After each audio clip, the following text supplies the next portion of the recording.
I started volunteering. It's all about who you know in sport. Am I going to be calling the last 10 seconds of the grand final? You can connect with the interviewer. The hand goes up when they've got to make a decision. Having a network is one of the most important things you can do. I didn't necessarily follow my passion. I followed my curiosity. Once you've worked in sport, there's no going back. And then lo and behold, before I left, I got offered too. Hello and welcome to the SportsGrad Podcast, the ultimate guide to make it in this sports industry. Brought to you by Deakin University, home to the world's #1 sports science school.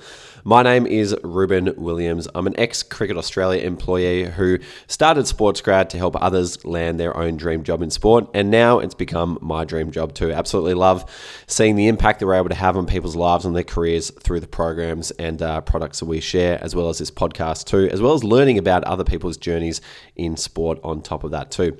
If this is your first time listening to the show, if you want a job in sport, this is absolutely the place to be. And if you're not sure where to start, I'd recommend just browsing through the catalogue of interviews that I've done with people in the sports industry.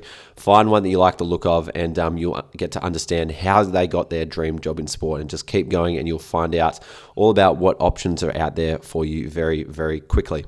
Now, today's episode is slightly different because it is a recording from another podcast with Max Becker where he interviews me. And his podcast is called the Sporting Max Podcast. I'd highly recommend you go check it out. He's had some wonderful people on there in the past, including, Craig Hutchinson and many different athletes and now little old me. So go check out the great work that Max is doing. But the reason I wanted to share this one with you is because this was the first podcast that I had been on after my sexual assault had been down.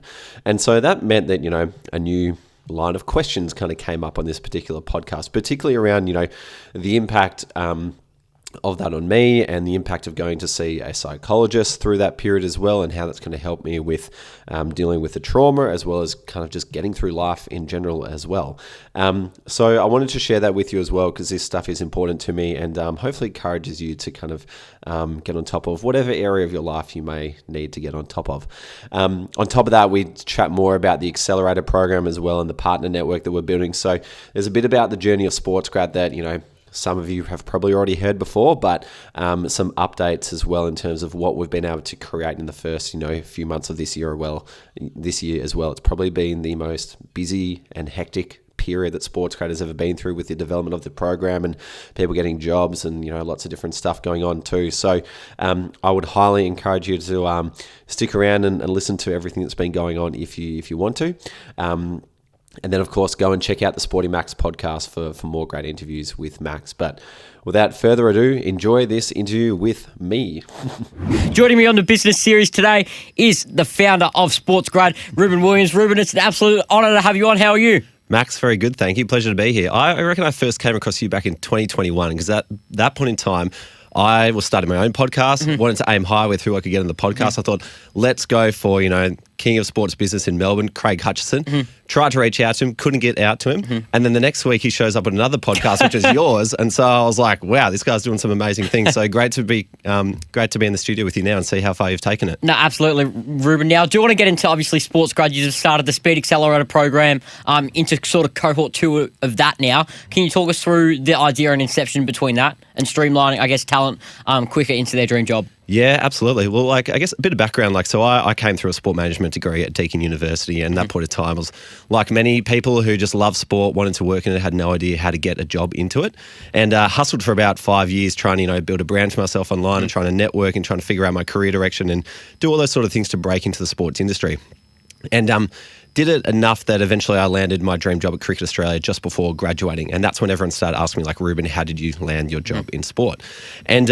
And so that's when I started SportsGrad. It originally started as a YouTube channel, progressed into a podcast and a community, and now an accelerated program where, over time, the product has evolved to get quicker and quicker to get people jobs into sport. And so now at the moment, what we're doing is we're helping people, connect directly to the source, show them how to sell themselves, show them how to get close and build trust with people. Because at the end of the day, that is what it comes down to. Getting a job anywhere comes down to, can you build enough trust with someone so that they hire you? Yeah. And most people don't have a problem with, the capability side of things. Everyone's pretty smart, but most people are, invisible to the people who matter. So that's what we help them achieve. Absolutely. Talk us through what was, growing up in your childhood like for you in terms of were you interested in business and like that kind of thing, or was it just like sort of always sport for you? I mean, it was always sport, but I guess like from the entrepreneurial side of things, like I had a couple of key influences. Like my very first job was for a bakery over in Mont Albert, run by an entrepreneur who just ran a single sole shop. So I got to know what it was like working for a small business owner there. And then I also got the chance to work for another entrepreneur called Scott, who he was up to about his 6th or 7th business at this point in time. But it was like an ice cream cart, and we would go around to functions and weddings and birthday parties, etc. And I would be like scooping ice cream out of this van. And in the car on the way there, he would tell me about the different businesses that he'd started and the impact of them. And I thought this is really, really cool. But then I guess on top of that, I was actually having this conversation with my mum last night, and she said to me, like, Reuben, when you turned 16, the only thing you asked for your birthday was a Rubik's Cube. And you said to me, like, I just want to be the kind of person who knows how to solve a Rubik's Cube. And so I remember at that point in time, like, having no idea how to solve this problem, getting it, and then within a month learned how to do a Rubik's Cube. And in the months after that got faster and faster and faster.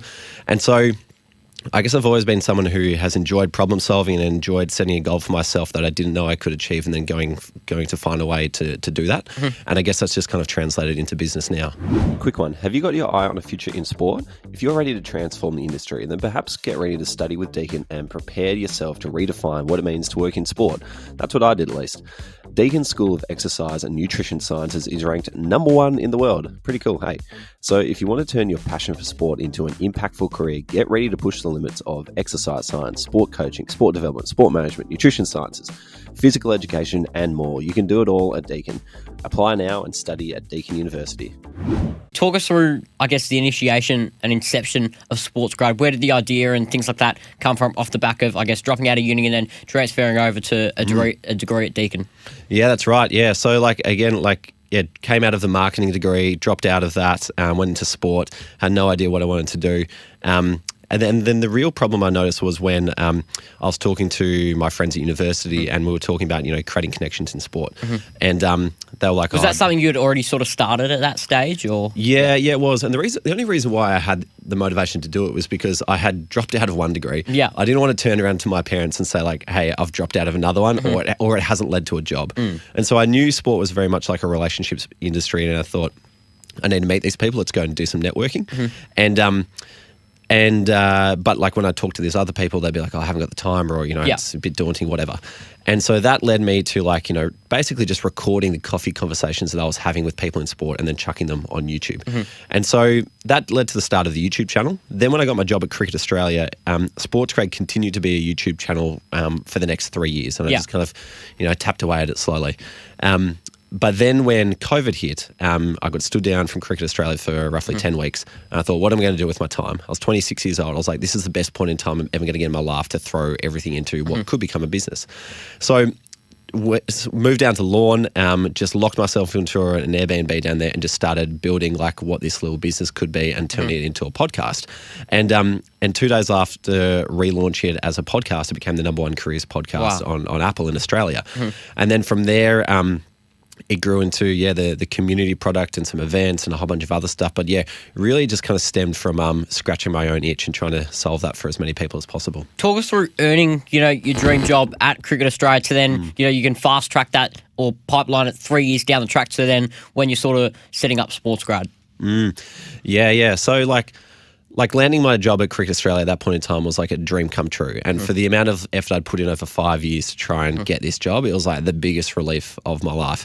And I still remember exactly where I was when I got the call from Sharon in HR. I said, Reuben, you're now part of Jollymont 60. And I was like, amazing. And when I got into the building, it was incredible. It was like the first time in my life that I'd really had met the most like-minded people I'd ever come across, because everyone was smart, everyone was super driven, everyone loved sport. And so going to grab a coffee with my colleagues was amazing. Hanging out at lunchtime, going to the gym, going for a run after, it was just an awesome place to be for me. But during that time, just went through a lot of ups and downs. So for example, 6 months after I arrived, the ball tampering incident in South Africa happened. So all of a sudden you pulled it to level 3 of Jolimont, and you got James Sutherland addressing all the staff there about what's going on. You got media packs out the front of the building. You're trying to deal with sponsors and the rest of it. So that was a fun time. and then like after that, you had the culture review happen. Actually started off a bit better than that because we just won the Ashes 4-0 in 17-18. So I was like, this is amazing. I'll walk straight into that. So we got Ashes, then we got ball tampering, then we moved into culture review. And then sadly for myself, was sexually assaulted in March 2019, which really put a dampener on the rest of that year for me and for a long time after that.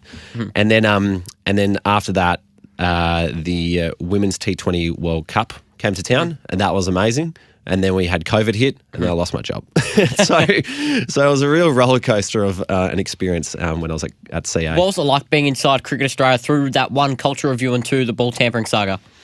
I mean, it opened my eyes to like the realities of sport because you are like you see your work when you go home and turn the TV on, like you're in the news, and when you go and hang out with your friends on a Friday night or on the weekend, like they want to talk about what's going on at your work. So like.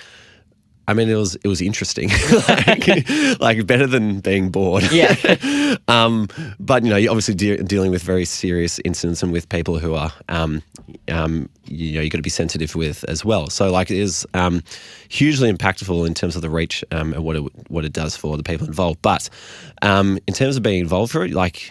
Yeah, my God, you felt alive, like dealing with something that like actually matters to a lot of people. Can you talk us through that process in that Airbnb where you locked yourself in at launch to really lock down on SportsGrad? And I guess from the marketing side where, you did then hit that number one podcast in Australia within 2 days of the relaunch. Yeah, for sure. So the problem I'd had with like getting SportsGrad off the ground to this point in time, and it had been a 3-year journey to get from 0 subscribers on YouTube to 30 subscribers. That's 30. And one of the reasons for that was I just wasn't giving it enough time and attention. So I don't know if I'm like slightly ADHD or whatever, but like I was like, I just can't focus on this. And so I was like, well, how can I focus on it? Let's just like remove all distractions. So the way I did that was like, let's, find an Airbnb away from everyone else and just sit there with nothing else to do except work. And so that was me for the next 8 weeks. And during that time got super clear on like, the goal I wanted to achieve and getting strategic around how we'd make a podcast that really hit home. So, like it started with 4 weeks of Zoom calls talking to students and asking them, what problems do you have with getting a job in sport? And I'd write it down on a sticky note, stick it on the wall.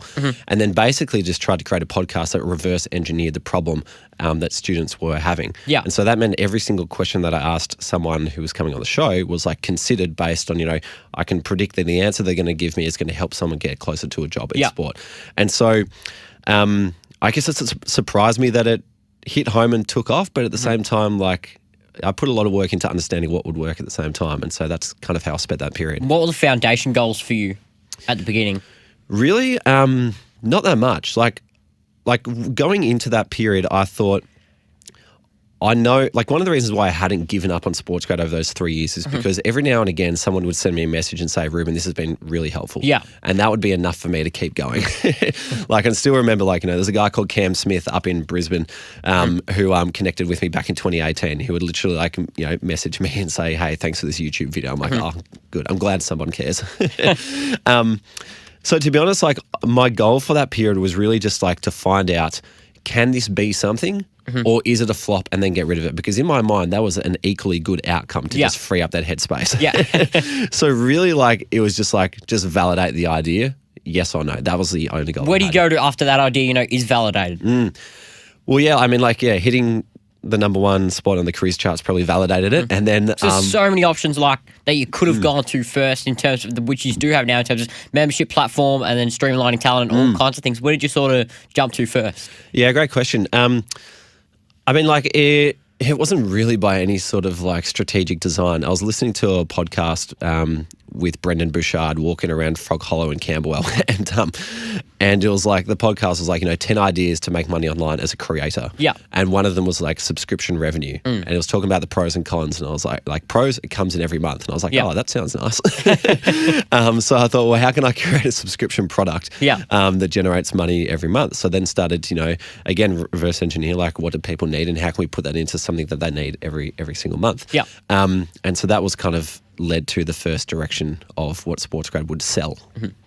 Then what about building, a personal brand off the back of that through LinkedIn and things like that in the early days to then, be able to then sell that product? Yeah. So to be honest, my personal brand and the impressions and awareness that generates on LinkedIn was largely the top of funnel channel for getting people into SportsGrad. Yeah. And I had no idea how impactful that would be. So when Cricket Australia stood down everybody in those 10 weeks, I had unintentionally product launched myself and SportsGrad during that period of time, because when I, when the stand down period started, I put out a post on LinkedIn saying like, "Hey guys, I've just been stood down, got plenty of time on my hands. Who wants to learn about jobs in sport?" Yeah. And I got about 100 likes or so, and 10 people DM me. I jumped at a bunch of calls, answered their questions. I then take a screenshot of that, put it back on LinkedIn and say like, "Hey, great to chat with, 1, 2, 3. Let me know if anyone else wants to chat." So I did that for a few weeks in a row. Then I would drop an old SportsGrad video with Chris Niku, who became the chairman of Football Australia. After learning what people were struggling with, I then put up a 4-minute video of me talking to camera for the first time, explaining how to create opportunities when there are seemingly no opportunities for yourself in the middle of a pandemic. Yeah. And so I had a string of 8 or 9 different posts in a row. And then I came out with, "Hey, I've lost my job." Yeah. And that meant, and it was who's got something going? Yeah. And that meant I had 12 opportunities land in my inbox within a month. Wow. And one of them led to an opportunity that ended up doubling my salary. So I was on 60K at cricket. I went to 120K with this new opportunity. And I see a lot of people unfortunately, they sadly lose their job. And they come out for the first time and say, "Hey, I'm open to work," and it usually falls flat because they haven't, built up any awareness of who they are and what they can do. And I didn't realize this at the time, but it had been the best thing for launching myself as a new, possible employee. But then what it did even better was the following post after I'd lost my job was, "Hey, I know this is highly ironic, but here's a podcast about how to land a job in sport." Yeah. and that gained even more awareness and sent the podcast to number 1 on the careers channel, on the careers category. And that kind of showed me the impact of LinkedIn. And since then, I just haven't stopped posting. Yeah. And how consistently do you sort of try and post? Is it strategically planned or? Yeah, I mean, it comes in ebbs and flows. There are some months where I'm super strategic. I know exactly what to post and I'm really up to date with it. There are other periods where I'm like, you know what? I'm actually just rebuilding the membership product right now. I'm rebuilding the accelerator, so my time kind of goes there. But have done it long enough that I kind of know what works and can turn that on when I have the time. But it came from a conscious effort. So for the first 2.5 years, I just kind of threw stuff at a wall and saw it work. But the thing I did do was track everything. So I have this spreadsheet with from April 2020 to September 2023. With about 3.5 years of posts. So there's about 800 and something posts in there. And I can see all the impressions, I can see all the comments, etc. And I've graphed it out. Yeah. And for the first 2 years, it just goes up, down, up, down, up, down. There's no real trend to it. It's just kind of, random. And so in July 2022, I took a week off and, because I'm a weirdo, I still use my time off to analyze my LinkedIn data. So I went away and sorted it, took the top 100 posts, and then gave each one a label or a pillar. Category, yeah. Exactly right. And then I just did some analysis on that to figure out what type of content is working the best, and then just double down on that. And my channel sort of skyrocket. Yeah, exactly. Started to grow from there. And now that continues to be the main way that people find SportsGrad. What about in terms of when people come to you and they go, "Oh, do I need a personal brand or things like that to be able to then streamline myself into a sports job opportunity?" You don't need one, but it makes things a hell of a lot easier. Because at the end of the day, what we're trying to do here is get a job. How do you get a job? Well, you really have to build up enough trust with someone that they will hire you. And that is based on, you're trying to answer 3 questions in the mind of a recruiter. Number 1 is can you do the job? Number 2 is will you do the job? And number 3 is will you fit in with the team?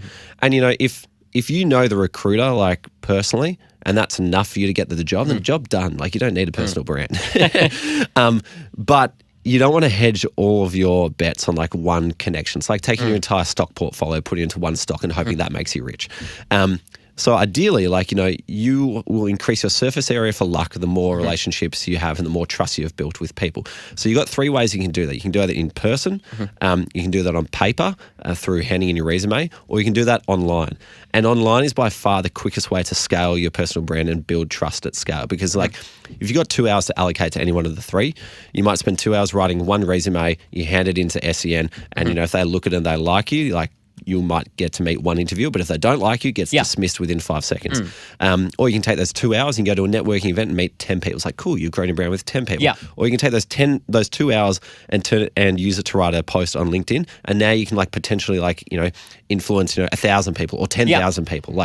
And so you don't need to, but it just increases your surface area for luck, and that leads to conversations happening that you never thought could happen. It leads to doors opening that you never thought could open. To the point where, it led to me getting headhunted straight after being made redundant. Wow. 4 years later, after continuing to build a brand on LinkedIn, the AFL Grand Final rolls to town last year. My dad's a mad Sydney Swan supporter. He goes, "Reuben, you work in sport. Any chance you can get me a ticket to the Grand Final?" So I put up a post on LinkedIn and I said, "Any chance anyone out there has got a ticket for my Sydney Swans loving dad?" And within 10 minutes we had a ticket. Wow. And I sent him a message back saying it's taken me 4.5 years to build up a brand that gets a ticket to the Grand Final in 10 minutes. Yeah. But then you go one step further than that, and I was at a music festival in Budapest last year, and I stood out in the crowd because I was wearing my Hawthorn football jersey kit. But I'm walking through the crowd in Budapest, and someone says, "Hey, you're the guy from LinkedIn." And I was like, "No, I'm not." But so you don't need a personal brand, but it just opens so many doors and changes so many conversations that you could never have predict if you don't get started. How did you see the initial uptake in the subscription platform from the get-go, and then what was the process off the back of that to, sort of building that? Well, there was nothing else like it out there. So for students who were motivated and knew where they wanted to go, they saw the value in it immediately. There's a guy called Nathan Peroni who was member number 001. Yeah. And he came on the podcast a couple of years ago, and we asked him why did you join? He's like, the value was there immediately. I knew I'd get access to more networks, more resources, more jobs. I was like, job done. So for someone like Nathan who knows where he wants to go and knows what's required to get there, very easy for him to be like, yeah, this works for me. Yeah. So the uptake was really, it was quick for people who knew what they wanted. And for a lot of people in sport, they know they like sport, but they don't know what they can do. Yeah. And so for the success of the membership to grow, what we really needed to do is educate people on what they could do, because the more clarity they have about what they're aiming for, then they can work out how they're going to get there, and then it's an easier sell to be like, hey, SportsGrad can help you get there quicker. So so it was a bit of a slot. Is that just time put in, on calls with people, educating them on, all right, this is what are your goals, your skills, your talent, and then streamlining them into SportsGrad? Well, I guess again, we're trying to do it across every single medium possible. So the podcast was the ultimate sort of educator to be like, this is what you can be. And then it would get to conversation. At the moment for the accelerator, the way I'm selling that into people is they come and have a chat to me. They tell me this is where I want to go. This is what I'm thinking. And I can basically diagnose their problem for them and say hey, here's a solution for you. So the process of getting people in has kind of changed over time, but educating them to the point where they know where they want to go helps them, find the solution. How do you then link, talent with companies? Yeah, so really it's about creating a value exchange. And that's obviously off the back of, networking yourself and connections and things like that with recruiters and HR managers. Yeah, exactly right. So if you think about every single business has a marketing funnel, and it usually points down to their number one product. For most sporting teams, that's selling tickets and memberships to their game. Yeah. And, it takes casual fans into diehard fans into bums on seats. But you still need a marketing funnel for your recruitment and for hiring talent. And because at the moment, you might think you're a great place to work, but not everybody knows that. Yeah. And so how do you get the word out there? Like, not many people spend too much time in terms of into recruitment marketing. They kind of think, oh, well, we work in sport. People like sport. They'll think it's a great place for us to work. Yeah. When really, like, on the outside, the perception for a lot of organisations is like, it's going to be low pay, it's going to be long hours, or it's going to be male dominated, or like, there's a lot of issues and perceptions in the people who are thinking about working there. Yeah. But organisations don't do a lot to change that. Yeah. So what we're able to do is offer organisations that we partner with a recruitment funnel, because we post a lot of content about how to get jobs in sport. Therefore, like, we've got a lot of job hunters in our network and in our audience. Therefore, we've got the ability to influence a lot of candidates, a lot of talent. And so what we do is we do the legwork for organisations to say, like, hey, these are the jobs you can do. Like, I was talking with James Marsh from SEN this morning. He's the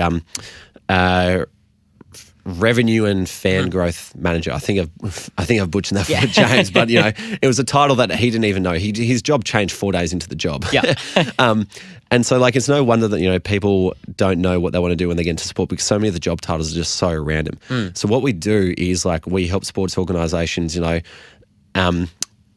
be more discoverable. So we help people learn about what it's like to work there through our social content. Yeah. So, like, this is what it's like to do James's job, etc.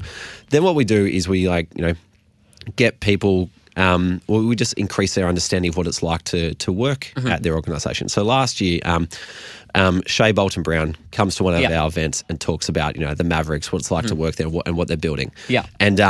And that allows people to, like, buy into the mission or understand, what it's like working in a startup sports team. And now they're like, actually, that's really cool. I'd never thought about working there before, but that would be great. Yeah.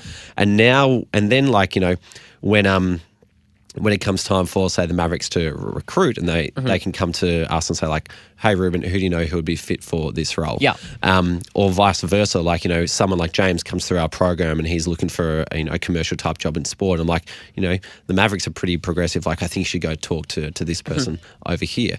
And so for the Mavericks to find someone like James, for them to do it, like, by themselves, like, they'd have to, do all the content about, hey, this is us who we're trying to work with, run their own careers fair, and then go through their own recruitment selection process, which, like, is thousands of dollars with, recruiters and networking and content, etc. But that's what we're able to do for them by partnering together. Like, how do then you yourself as a business and brand and things like that make revenue off that partnership or things like that? Yeah, so it's on the front end. So we make money by people who join the subscription. The subscription or the accelerator program. Yeah. So we partner with the organisations to help them find jobs quickly. Yeah. And as a result, we give them to our program people as quickly as possible. Who was your first, or what was the first organisation that you partnered with? Oh, I think it was Netball Australia. Yeah. It was either Netball Australia or the T20 World Cup. But we basically, like, went straight to who do we know already. Yeah. And Kimberly Furness was working so Kimberly used to be an HR manager at Cricket Australia, had gone on to be general manager at Netball Australia. Yeah. So that's how that connection started. Ali Durkis, again, she was, head of people and culture at the ICC T20 World Cup. She, we crossed over there when I was at Cricket Australia, and so we went straight to her as well. And, just kind of took off from there. Wow. Talk us through, what it's like to see that, like, what initially started out in lawn as a concept and, I guess, locking down to, get that mind clarity, then sort of take off. Yeah, I mean, it is cool. It is cool. Like, I'm so ingrained in the day-to-day of it that I'm just, like, constantly thinking about next and what's next and, where I wanted to go. And there's a part of me that's like, oh, we're not there yet, or we're not there yet. Like, we're still early, whatever. But there are times where I do sit back and I'm like, actually, this is pretty cool. Like, you're in control of your time. You've built something literally from nothing. You should be proud, because the alternative is, like, being out of control of your time and building something for somebody else, which, was less appealing for me. And so, from time to time, I do have a small moment where I smile to myself. I'm like, this is pretty cool. Yeah. But to be honest, I get more of that when I'm like, when, like, someone like James gets a job in sport, like, and he calls me up, or he sent me a text. He's like, Reuben, have you got a minute? I'm like, here we go. Yeah. And I call him up and he's like, mate, I've got the job. Like, I'm about to move out of tech recruitment into the sports room. I'm like, hell yeah. Like, this is amazing. Like, that's what really gets me going. Talk us through obviously the cohort one and the idea between that speed acceleration program. Yeah. Well, again, like, the end goal is build trust. Yeah. So, like, And so how do you build trust with, the people who are in that cohort to really invest their time, effort, and then money and financials and things like that in you for then you to be able to, link them with opportunities and things like that?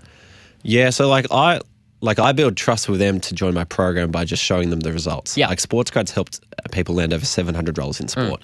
I've done it for myself, so I'm not trying to sell something or They haven't done yourself, exactly right. And not only did I do it to get a job at Cricket Australia before graduating, but I did it during a pandemic and doubled my salary. So I'm like, all right, I proved it wasn't a fluke to myself. The results are there, but then in terms of like how we help our people in the program build trust, like a lot of them have got the capability and have got the skills, but they're just invisible. Yeah. And so the way I like to describe it to people is like you're trying to sell a house, because like when you sell a house that you can when you build a house on a vacant block of land that you can sell for more money in the future, you start by laying down the foundations, put the walls down, put the roof on top, and now you got a house that you can sell.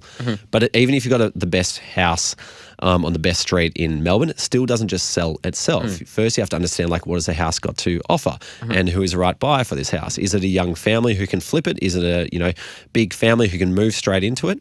And then once you understand like what the house has got to offer, who can buy it, then it's about generating as much awareness as possible. So you might run an open inspection, you put an ad in the newspaper, you put a listing on the website, and you run some Instagram ads to that. And through a combination of like nailing the selling points and generating a large amount of awareness, that is how you get the best price for your house. So what this has got to do with your career in sport is that the same fundamental principles apply, because when you come out of high school, you are that vacant block of land. When you go to university, you start to put the foundations down. You do your first internship, you put the walls on, you get some experience and you put the roof on top, and you come out of uni, you are a house that you can sell. Yeah. But that is where most people stop, and they never reach their full potential because of it, because they just think, I've got the resume, someone buy me. It doesn't work that way. And so what we help people do is basically sell their house on paper, in person, and online. And we show them how to do that through, crafting a resume that stands out, by showing them how to build in-person relationships, and by showing them how to grow a personal brand online. And by doing the last part really well, what we do is we change the conversation, what happens when someone picks up their resume. Yeah. Because if you come out of university and you've just built your house and nobody knows who you are a house that's sitting in the middle of the Otway Forest that nobody knows is there. And so they pick up your resume and they go, okay, Max, like, all right, got a degree, got some experience, like, cool, I'll consider him with, the 200 other people who have applied for this job. But, if you build a personal brand and then you meet with someone, you build a relationship with them, then the conversation changes. Yeah. And then, I pick up your resume, I go, oh yeah, I remember Max. I remember having a great conversation with him a couple of months ago. Have really loved his like LinkedIn content since then, and, seeing all the updates that he's been giving, sharing what he's been up to in his career. Yeah. Let's get him in here and see how we'd go in an interview.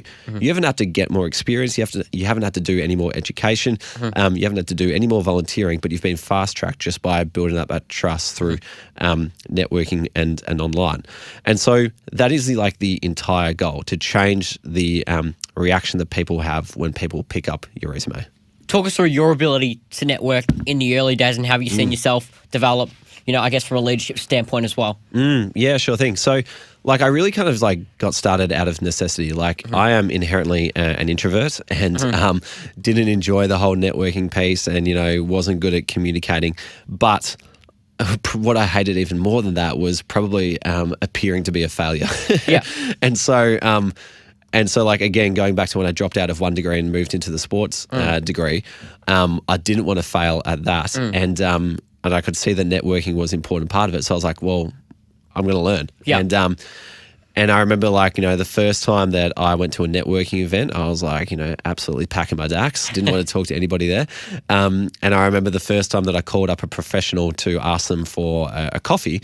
I had their number, punched it into my phone, was getting ready to call, and then froze. And for the next 25 minutes, I walked around my backyard like this, trying to bring myself to have the confidence to press call. Eventually, I pressed call. Wayne was his name. He picked up, asked him for coffee, said, yep, meet me in Balwyn next week. We catch up. At the end of that coffee, he says to me, Reuben, do you want to catch up at the same time next week? And I was like, yeah, that'd be great. I don't know what I've done to deserve this, but sure.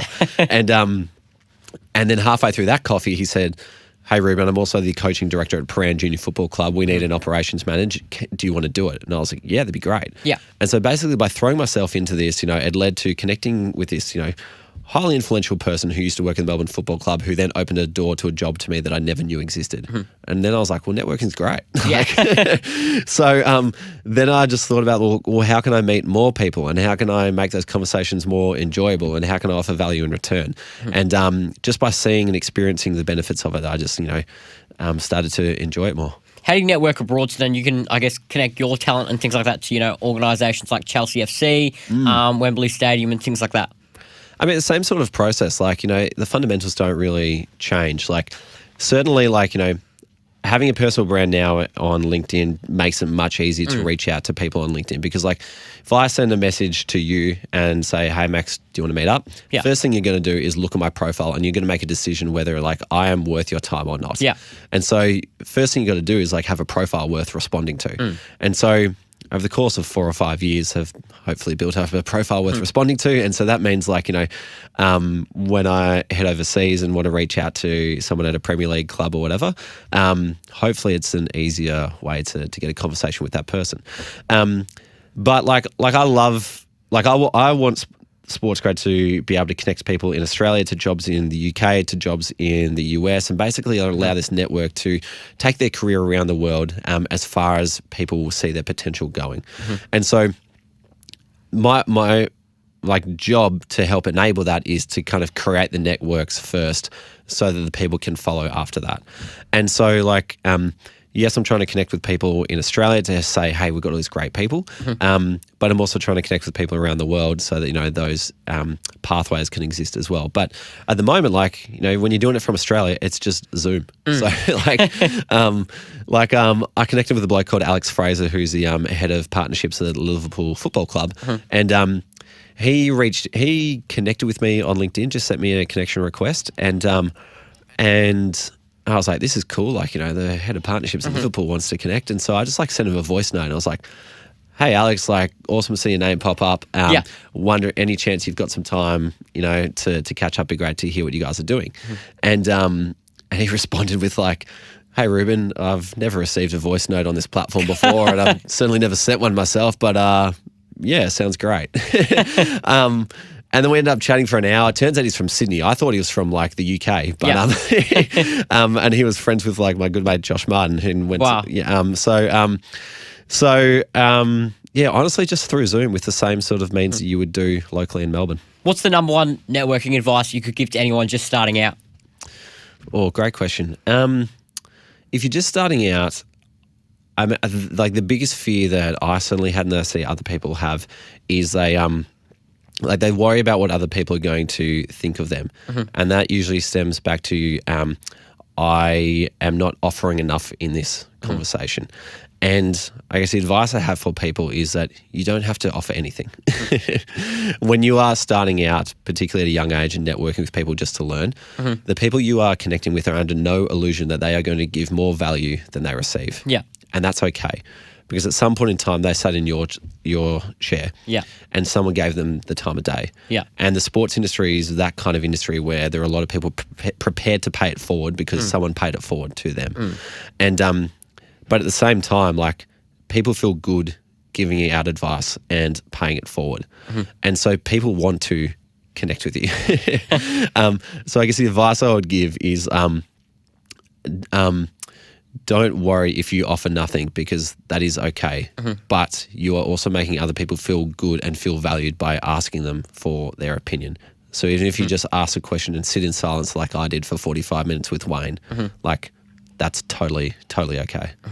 I do want to get into, obviously, a sexual assault case, like you mentioned, in March, I think it was, of 2019. Can you talk us through that situation after it and how it sort of impacted, I guess, your view on the world and personal development, and then also SportsGrad too? Yeah, absolutely. I guess, so in the months, 2019 was the worst year of my life. And it was a really bad timing in terms of that, earlier that year, my parents had just gone through a divorce, and then got sexually assaulted. And so therefore, I didn't really want to add any more weight to what my parents were going through. Yeah, exactly right. Didn't want to add any more weight to what my parents were going through. So they were some of the last people to find out. Wow. And But the best thing that ever happened to me was that Cricket Australia supported me by going to see a psychologist. And over the next, literally still to this day, like I have gone to see the same psychologist in Richmond. And so that's given me access to 60 plus therapy sessions, which is just like an absolute gift. And in those sessions have just become have become very self-aware of what's going on in my head. And so in terms of like how that impacted my personal development, like in those sessions, like we talked about the trauma of that assault to begin with, but then the conversation changed. It's like, how's your family? How's your relationship? How are your friends? How's your career going? And then it turns to like, how's your business going? Yeah. And it basically like it became addictive, like how fast I was developing, and it literally did become tough to hang on to some relationships because we were growing up at different rates, and so as part of the conversation became with my therapist, like, hey, like I'm having these issues with different friends now, and my psychologist used to remind me that, Reuben, by no choice of your own, you are on a wildly different developmental path. And I was like, oh yeah, it doesn't make it any easier though. Yeah. And so what I get, like the sexual assault was a terrible thing to go through, but it introduced me to a psychologist that, very gratefully, like was being funded for by Cricket Australia, which literally almost ironed out every kink in my life. Yeah. I mean, it took 4 or 5 or 6 years to get there, but there's not too much now that I don't know how to get on top of. And that just kind of helped me make decisions and take necessary actions on that to get to the point where like I kind of sit here now very happy where things are at. So that was that side of things. And I think like on top of that, like there are a lot of different milestones on that journey as well that like getting the confidence from tackling each issue one at a time led to more confidence going into the next one. So for example, like one of the first issues was what is it going to be like seeing my perpetrator in court for the first time? What's it going to be like answering questions from a cross-examiner? What's it going to be like just sitting in a courtroom? Going to therapy helped me tackle those. And it helped me get to that room. And I'm so glad I got to that room because once I was there, I was like, this isn't that bad. That guy looks pathetic. This question's just dumb and stupid. Like, I know what happened. And this room is boring as hell. Like, don't go to court.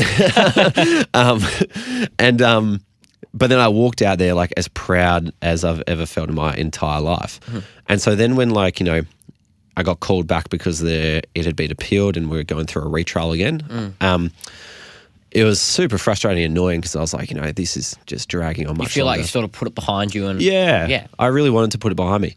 But going back to court the next time like wasn't nearly as daunting because I created evidence for myself that I could do this thing.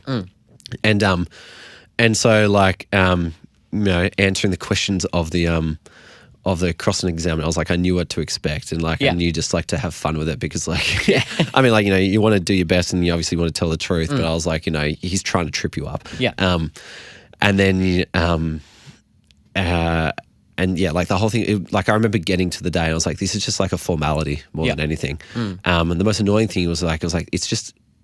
Interrupting my life. Because on that same day, I had same day as a retrial, I had a presentation that I had to give to the Deakin Sport Network, and the chairman of the Deakin Sport Network is Malcolm Speed, who used to be the CEO. Incredible. I've got him coming up in a couple of weeks. Amazing. Tell him I said hi. And so, Malcolm Speed, chairman of this Deakin Sport Network. He hadn't been to the other meetings I'd presented at, but this was his first meeting. And I was like, this Deakin Sport Network meeting is worth, thousands of dollars to the sponsorship. And Malcolm's a huge name in terms of sport administrators, Exactly right. And so that meeting can't move, but neither can me giving my evidence in court. But what I can do is pause it. And so what I had to do halfway through giving my evidence was say like, guys, I need to stop here because I got an important meeting. So I said goodbye to the cross-examiner, like walked half an hour across town. I'm sweating, my heartbeat's still up from doing what I had to do. And then I get into a meeting room with Malcolm and the rest of the gang, and I'm like, hey guys, sorry, like if I seem a bit flustered or Rush, like this is where I've came from. And that was the first impression that I gave Malcolm Speed.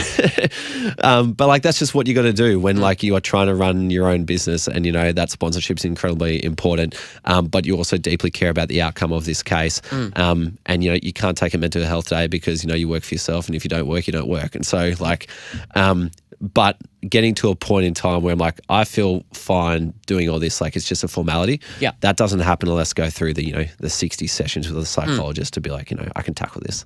Yeah, definitely. Talk us through how heavy was it sort of weighing on your shoulders that, you know, your parents were one of the last people you sort of told? I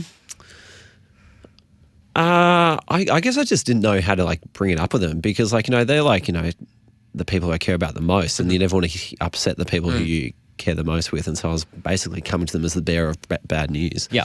And particularly my dad was going through a rough spot through that whole period too. But like I had spoken to my manager at Cricket Australia, Mike, and he asked me like, you know, what do your parents think? And I was like, I actually haven't told them. And he's like, Reuben, if anything had happened to my daughter, like I would want to know straight away. Like you should tell them.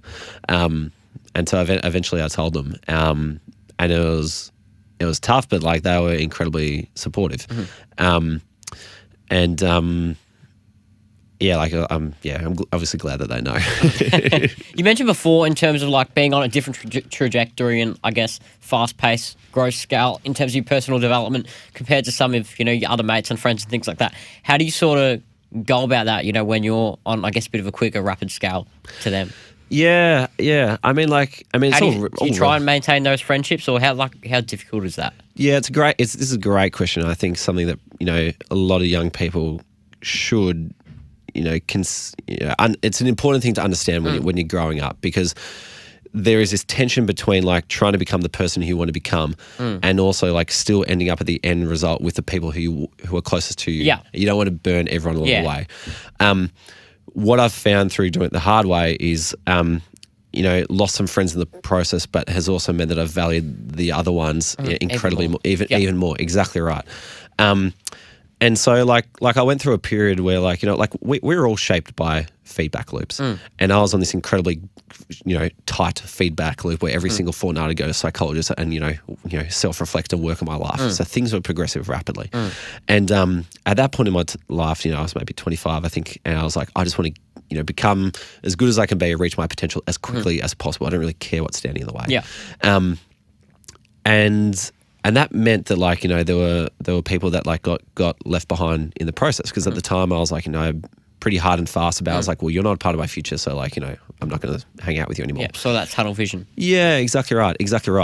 And I guess like what I learned over time was like, you know, these are friends who I had, you know, spent a lot of time growing up with, have made a lot of memories with, who I care deeply about.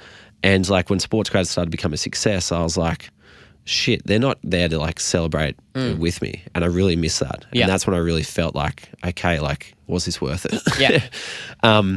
And so that's made me super conscious about like, who do I want on this journey with me now? I guess the other thing to balance with that is like, I think at that point in time, and this kind of filtered into my like, you know, romantic relationships at the time too, is like wanting everyone around you to be everything at once. Yeah. And there's, you know, there are different roles that different people play in your life. And so now, for example, like there are friends who I'm incredibly close with who are like, you know, we just hang out and have fun because that's what we do best together, and that's all I want you to be. Yeah. Whereas like there are other people who I hang out with and like I'll chat business with, and we'll spitball ideas with, and, you know, we'll talk about taking over the world together with, like we'll keep that there. And I think that's probably something I've learned the hard way, that, you know, not everybody has to be everything for you. And particularly when you are changing as quickly as a sexual assault that puts you into 60 therapy sessions in a row can change you, the quicker that you can compartmentalize the people in your life into the roles that they play, and make sure that you don't, you know, cause any friction by, you know, pushing them over boundaries that they don't want to go over, you know, the happier you'll be once you get to where you really want to go. How do you view and envision SportsGrad now for the future? Yeah, great question. So when we kicked off the community, we had a whole bunch of people jumping from Australia, but we had one particular guy jumping from India. His name was Jai Agrawal. He was the very first overseas member. And when he would jump online, he would he would leave his camera off and he would leave his microphone off. So he was just like this black box in the internet. Yeah. The word Jai next to He's it. just absorbing all the... Yeah, exactly. And I was like, who is this guy Jai just kind of lurking in the background? So I had never met him. Like, he'd just kind of been there. But a few years later, I ended up taking a trip to India for the first time. And I put out a post on LinkedIn saying, hey, coming to India, who's around? And Jai responded to it. He said, Reuben, if you're coming to Mumbai, let me know. I'll pick you up from the airport and take you out for dinner. And he didn't have a LinkedIn profile picture either. So I was like, who is this faceless person on the internet who's offering to pick me up from in a country I've never been to before? Like, I feel like I'm going to be, the subject of Taken 3 or something like that. And so I said yes. And sure enough, this young man rocks up at Mumbai airport, grabs my bag, chucks it in the back of a tuk-tuk, and then took me out for dinner. We chatted about his career. We chatted about life in Australia and India. And I went to bed that night thinking, what an amazing way to be welcomed to a new country. Wouldn't that be cool if everybody had that experience too? Yeah. And so what I want to create is global community where you can take your career to Australia, to India, to the UK, to the US, to Europe, to South America, wherever you want to go in the world. And there's someone there waiting for you to help you get set up so you don't feel like you are alone. You can have experiences that you never thought you'd be able to have. And you can ultimately just like enjoy your career, enjoy your life more. And so, but all connected through working in sport. And so we're starting to get there now. Like one particular person who recently joined the Accelerator program is a guy called Lucas Viana. 23 years old, lived in Adelaide, and joined the program to help him get set up for a move to the UK, which he made in March. So we spent a couple of months together connecting with people over in the UK. And when he arrived, he immediately got in talks with Brentford FC, with the FA, set him up to meet with one of the venue managers at Twickenham Stadium for the Rugby Women's World Cup. And this was all within the first week of him arriving in the UK. Like if you talk to enough people who've been over to the UK, half of them end up jobless after 6 months. They're still trying to find a house and they've lost all their savings and they end up having to come back home. We didn't want that for Lucas. So by having a global community that Lucas can tap into within the first week, he's chatting with the FA at Wembley. And so I asked Lucas to write a testimonial, which is on the website, and he wrote me a book back. But the first line of it was, joining the SportsGrad program felt like a cheat code to landing jobs in the UK. And so we're starting to get there, but that's ultimately the vision, like create this global community that helps people take their career around the world. Do you see extra layers added onto SportsGrad or extra sort of, sub-platforms or anything like that? I mean, like, this problem exists. Like, the reason why the SportsGrad model works is because sport has a filtering problem when it comes to recruitment. It doesn't have a recruitment problem. There are heaps of people who want to work in it, but there's only a small amount of jobs. So it's a supply and demand issue, which is the opposite of trying to get jobs into like the police force or the defense force, for example. And so when like the supply and demand is reverse, it kind of changes the equation. And so where I can kind of see this going is like perhaps replicating across other industries that are, passion industries that people literally would pay to get a job in it just because they love it. So whether that's music or fashion or beauty or entertainment, whatever. I don't know these industries yet. I'm just kind of spitballing here. But like, I can see how this could exist across multiple different industries. And then, you plug the system that we've got into each one of them and replicate it. Because the ultimate goal is to try and help people live happier, healthier lives doing what they love. And we've been able to do that for sport, but there's a lot of other industries out there. Sport isn't the be-all and end-all for everybody. But I think inherently people want to love what they do. And so how can we help as many people love what they do around the entire world? And so until I feel like the potential of SportsGrad and the Grad network and whatever comes after that is tapped out, I probably don't think I'll stop. Can you talk us through at the moment creating a pipeline with, partners and things like that? For example, today with the Melbourne Mavericks, and then your talent as well to be able to, put those talent in those places? Yeah. So like, creating partnerships with sports organisations is obviously an important part of that. And we do that through a value and kind relationship whereby like we take the legwork out for them by attracting and finding the people for them and then just sending them a handful of names so that they, only have to have a couple of interviews. And in return, like we make available jobs that people didn't know were available otherwise. And those jobs are already going around in what we call the hidden job market. So you've got the open job market, which is what you can see on Seek and other job boards. And that only accounts for 20% of the jobs that go on in sport. 80% of jobs live in the hidden job market. Yeah. So when people come to me and say like, oh, Reuben, the sports industry is like really tough right now. It's really slow. There's just not many jobs out there. I'm like, no, the jobs are out there. Like you just can't see them. Like for example, like at the start of this year, Cricket Australia come to me and they say, Reuben, we need a commercial partnerships coordinator to start yesterday. Like, wow. Who do you know? Yeah. So I send them 3 names. They start interviewing within like 2 days and then have their hire start within 2 weeks. Wow. That job doesn't go out to market. And so Dante McDonald, who got that job, he's over the moon because he's part of the SportsGrad network and can tap into that. But for everyone else, they're left scratching their head going like, how do I get a commercial partnerships job at Cricket Australia? Like there's none going. But for Cricket Australia, it means that, they avoid going to Seek. They don't have 500 resumes appear on their desk that they have to filter through. And the process is just a lot more cost effective and a lot more time effective too. Absolutely. Reuben, thanks so much for coming on. It's been an absolute honour to have you on, and best of luck with 2025 with SportsGrad. My pleasure. Thanks very much, Max. Hey, last thing before you go. Everyone knows the sports industry is super competitive, so you might want to keep this to yourself. But every Monday, I send out an email called Shortcuts by SportsGrad. It takes 5 minutes to read, and it gives you everything you need to get an edge over other job hunters on a silver platter. Here you'll find exclusive job opportunities, networking events, and premium resources to get ahead. Again, it takes less than 5 minutes to read, and it's designed to help you get ahead and stay ahead. So if you want to receive the next one in your inbox, head to sportsgrad.com.au/newsletter. But as I mentioned, competition for jobs in sport is red hot, so perhaps keep this to yourself.